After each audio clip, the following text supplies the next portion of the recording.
King Lear, late at night on the cliffs, asks the blind Earl of Gloucester, "How do you see the world?" And the blind man Gloucester replies, "I see it feelingly." And shouldn't we all? Animals must be off the menu because tonight they are screaming in terror in the slaughterhouses, in crates and in cages, vile, ignoble gulags of despair. You see, I heard the screams of my dying father as his body was ravaged by the cancer that killed him. And I realized I'd heard those screams before. In the slaughterhouse, their eyes stabbed out and their tendons slashed, on the cattle ships to the Middle East, and the dying mother wail as a harpoon explodes in her brain as she calls out to her calf. Their cries were the cries of my father. And I discovered that when we suffer as equals. And in their capacity to suffer, a dog is a pig, is a bear, is a boy. Meat today is the new asbestos, more murderous than tobacco. CO2, methane and nitrous oxide from the livestock industry are killing our oceans with acidic, hypoxic dead zones. 90% of small fish are ground up into pellets to feed to livestock. Vegetarian cows today are the world's largest ocean predators. The oceans are dying in our time. By 2048, all our fisheries will be dead, the lungs and the arteries of the earth. Billions of bouncy little chicks are ground up alive simply because they are male. Only 100 billion people have ever lived. 7 billion people live today. And yet we torture and kill 2 billion sentient living beings every week. 10,000 entire species are wiped out every year because of the actions of one. And we're now facing the 6th mass extinction in cosmological history. If any other organism did this, a biologist would call them a virus. It is a crime against humanity of unimaginable proportions. But happily, the world is changing. 10 years ago, Twitter was a bird sound. www was a stuck keyboard. Cloud was in the sky. 4G was a parking space. Google was a baby's burp. Skype was a typo. And Al-Qaeda was my plumber. Victor Hugo said, "There is nothing more powerful than an idea whose time has come."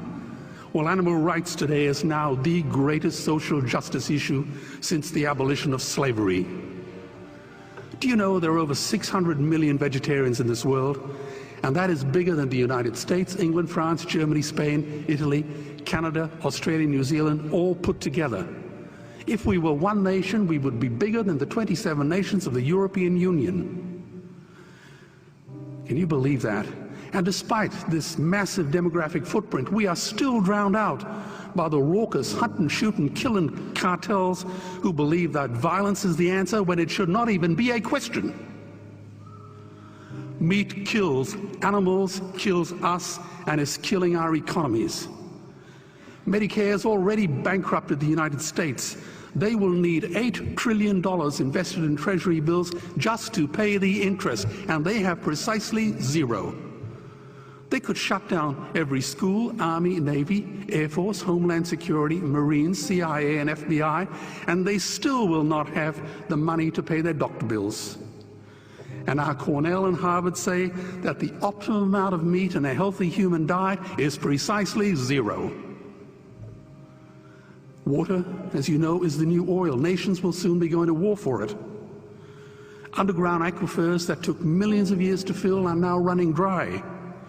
It takes 50,000 liters of precious drinking water to make 1 kilo of beef. Today, 1 billion people are hungry. 20 million people will die from malnutrition. Cutting meat by only 10% will feed 100 million people, and eliminating meat will end starvation forever. If everyone ate a Western diet, we would need 2 planet Earths to feed us. We've only got one, and she is dying. Greenhouse gas emissions from livestock is 50% greater than transport, as Peter said. Cars, trains, buses, ships, lorries, the whole lot. And as I travel around the world, I see poor countries who sell their grain to the West while their own children starve in their arms. And the West feeds it to livestock so we can eat a steak? Am I the only one who sees this as a crime? Believe me, every morsel of meat we eat is slapping the tear-stained face of a hungry child. When I look into her eyes, do I remain silent? The earth can produce enough food for everyone's need, but not enough for everyone's greed.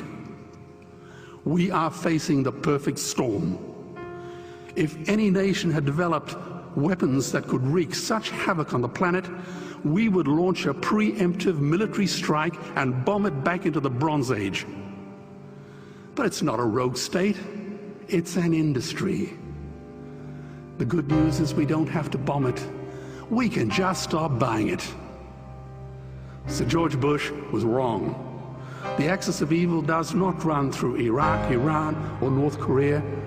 It runs through our dining tables. Weapons of mass destruction are our knives and forks. Our proposition is the Swiss Army knife of the future. It solves our environmental, water, human health problems and ends cruelty forever. The Stone Age didn't end because we ran out of stones. This cruel, disgusting industry will end because we run out of excuses. Meat is like the 1 and 2 cent coins. It costs more to make than it's worth. And I come from the bush. Farmers are the ones with the most to gain. Farming won't end, it would boom. Only the product line will change. Farmers would make so much money they won't even bother counting it, and I'd be the first to applaud them. Governments would love us. New industries would emerge and flourish. Health insurance premiums would plummet. Hospital waiting lists would disappear. Hell, we'd be so healthy, we'd have to shoot someone just to start a cemetery. So tonight I have 2 challenges for the opposition. 2 challenges. Meat causes a wide range of cancers and heart disease. Would they name one disease caused by a vegetarian diet? And 2, I'm funding the Earthlings trilogy. If the opposition is so sure of their ground, I challenge them to send a copy of the Earthlings DVD to all their colleagues and all their customers. Go on, I dare you.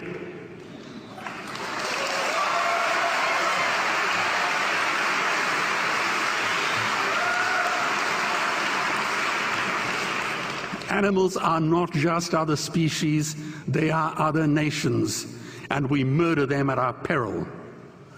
The peace map is drawn on a menu. Peace is not just the absence of war, it is the presence of justice. Justice must be blind to race, color, religion, or species. If she's not blind, she will be a weapon of terror. And tonight, there is unimaginable terror in those ghastly Guantanamos we call factory farms or slaughterhouses. Believe me, if slaughterhouses had glass walls, we wouldn't be having this debate tonight. You see, I believe another world is possible. And on a quiet night, I can hear her breathing. Let's get animals off the menu and out of these torture chambers. Please vote tonight for those who have no voice. Thank you.